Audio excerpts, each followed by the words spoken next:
and the cost of living go up. Over time, your housing payment becomes a smaller and smaller percentage of your income. This gives you a massive competitive advantage over renters who face annual price hikes every time their lease is up for renewal. Do you love interior design?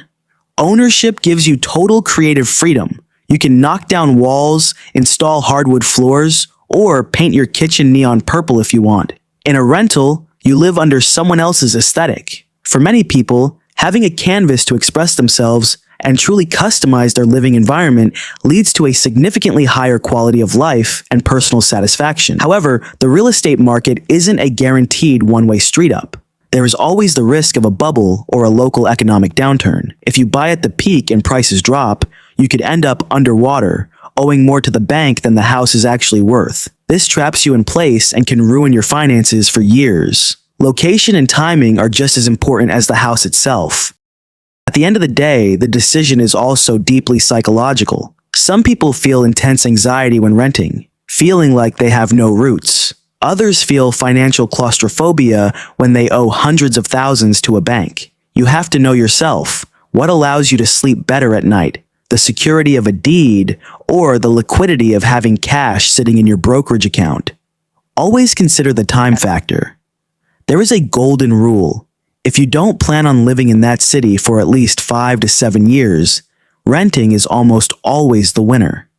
Closing costs, agent commissions, and moving expenses are so high that you need several years of price appreciation just to break even.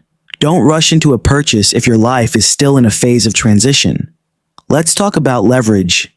This is the power to use the bank's money to multiply your gains. If you put 20% down and the house goes up 5% in value, your return on your actual cash is much higher than 5%. It's one of the few ways average people can use debt to build real wealth, provided it's done with a margin of safety and a stable income.